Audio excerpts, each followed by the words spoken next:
नमस्कार, ऐसा देशों में मेरा आपका स्वागत है। मैं हूं रामवीर श्रेष्ठ और आज हम बात करेंगे आतंकवाद पर। बजरंग मुनि जी हमारे साथ हैं और आज एनसीटीसी का एक इशू रहा है। एनसीटीसी के कारण राज्यों में और केंद्र के बीच में विवाद गहराया है। राज्यों के मुख्यमंत्री इकट्ठा हुए थे, लेकिन केंद्र के साथ कोई सहमति उस इशू पर नहीं बन पाई। एक दूसरी आतंकवाद को लेकर यह भी बात उठती है कि एक राज्य में एक आतंकवादी को, या वो कथित तौर पर जैसे भी वो एक व्यक्ति को पकड़ा गया जिसको दूसरे राज्य की पुलिस ने पकड़ा और आतंकवादी के नाम पर पकड़ा, लेकिन वहां पर उस राज्य का जो चीफ मिनिस्टर है उसने उस मामले को एक तरह से तूल दिया और उसका विरोध किया। ये विरोध कितना जायज है, क्या इस नजर में, इस नजरिए से इसको किस तरह से देखना चाहिए, इस सारे मामले पर भी हम बात करेंगे। कुल मिलाकर आतंकवाद पर आपकी क्या राय है, बजरंग मुनि जी क्या बोलते हैं, उनसे आपका क्या सवाल है, वो सवाल आप कर सकते हैं। हमारी फोन लाइन खुल चुकी है और हम इस समय बात शुरू करते हैं। बजरंग मुनि जी, आपका बहुत बहुत धन्यवाद, बहुत बहुत स्वागत है स्टूडियो में। किस तरह से आतंकवाद को देखना चाहिए? देखिए, सबसे पहली बात तो ये है कि हम लोग विचार कर रहे हैं केंद्र राज्य संबंधों पर। बिल्कुल। तो सुरक्षा और न्याय यह प्रदेश का विषय नहीं होता है। जी जी। यह हमेशा विश्व स्तर पर, माने प्रत्येक व्यक्ति जो है उसको सुरक्षा और न्याय मिलना चाहिए। बिल्कुल बिल्कुल। ये विश्व स्तर से मिलना चाहिए, चूंकि विश्व भर में कोई ऐसी कोई अभी तक इकाई नहीं बनी है सिस्टमेटिक। तो वो केंद्र सरकार का विषय है। बिल्कुल। लेकिन दुर्भाग्य ये है कि हमारे संविधान निर्माताओं को इतना जानकारी नहीं था, कहीं ना कहीं गलती हो गई उन लोगों से। उन लोगों ने सुरक्षा और न्याय तो डाल दिया प्रदेश वालों को। जी जी।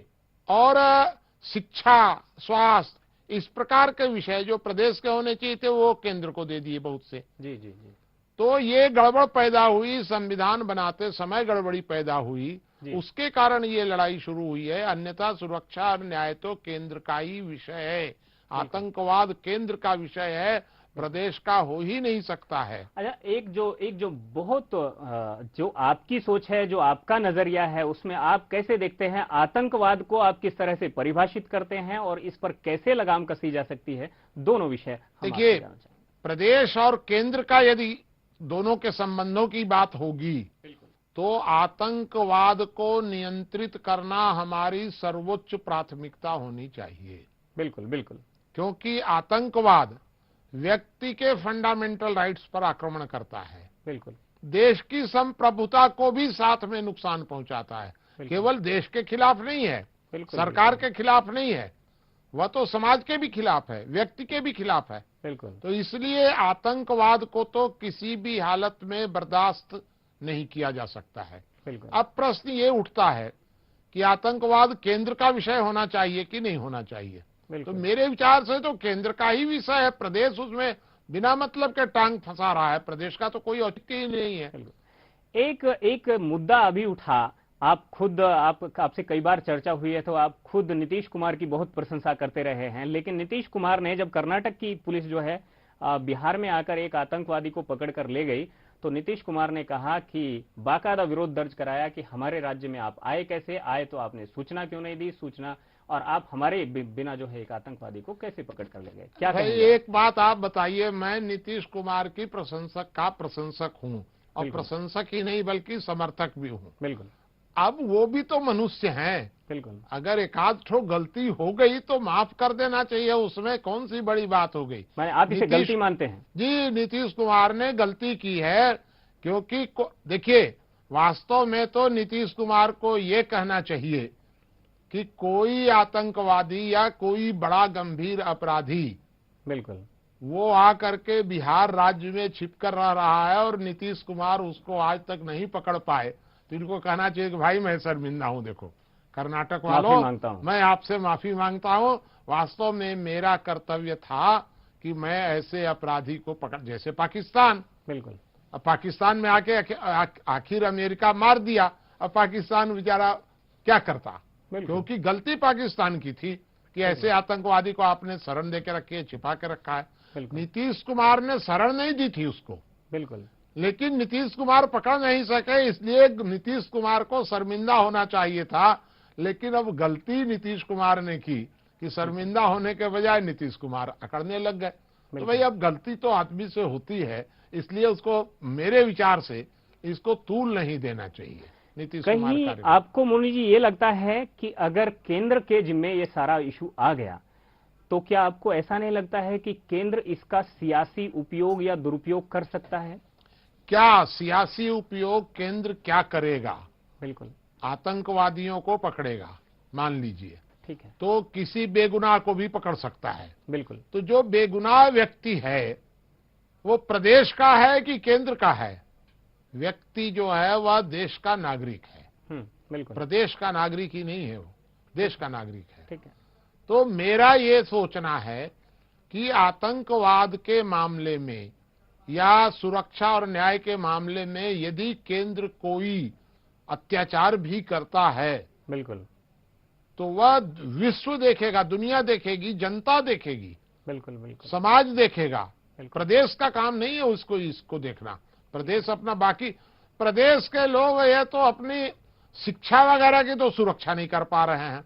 ले लें सब केंद्र से जितना लेना है, सब हमारा है सब, लेकिन सुरक्षा और न्याय यह प्रदेश का विषय न है, न होना चाहिए, क्योंकि व्यक्ति की सुरक्षा यह प्रदेश सरकार कर सकती है। मुनि जी एक कॉलर हैं, रजनीश हैं बिहार से। रजनीश जी अपना सवाल पूछिए, क्या पूछना चाहते हैं आप मुनि जी से? जी मैं जानना चाहता हूँ जी कि नीतीश कुमार ने जो आतंकवादी पकड़ा गया बिहार से, बिल्कुल, तो उसके बारे में ये जो सवाल उठाया है वो गलत कहाँ पे है? उनका कहना है कि ये बिल्कुल, तो जो सवाल नीतीश कुमार ने उठाया वो पूरी तरह गलत है, क्योंकि अगर कोई बाहर का भारत के किसी दूसरे क्षेत्र का आतंकवादी आकर यदि बिहार में छिप जाता है और छिप करके वो वहां पर रहता है, तो बिहार सरकार का कर्तव्य है कि उसको खोज करके पकड़ करके दे। और अगर आप नहीं दे पाए तो स्वीकार करिए कि हमारा जो कर्तव्य था हम नहीं पूरा कर पाए। एक और कॉलर है, विजय है।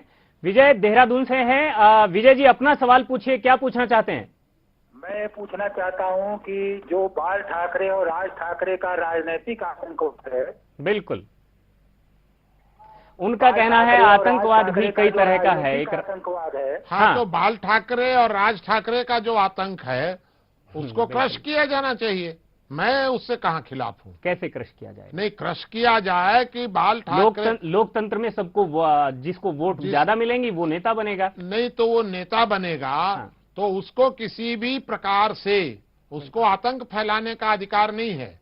बिल्कुल, जो भी नेता है। आपका कहना है कि अगर राज्य में राज्य का कोई शासन तंत्र अगर अराजक होने की कोशिश करता है तो केंद्र की जिम्मेदारी है। केंद्र की जिम्मेवारी है, ये केंद्र का कर्तव्य नहीं है, दायित्व है। ये कर्तव्य और दायित्व का अंतर समझने की आप की कोशिश करिए।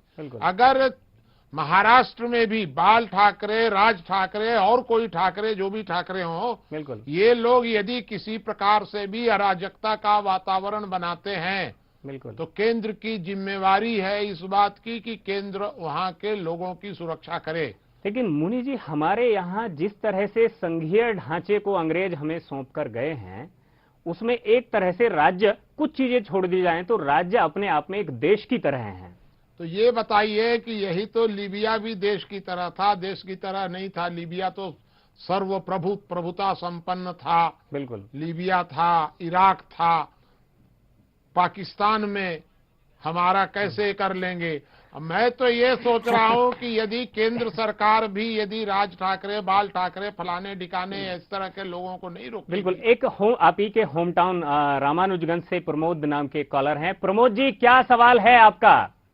मेरा सवाल है कि आतंकवाद को हिंदुस्तान से कम करने का क्या उपाय है?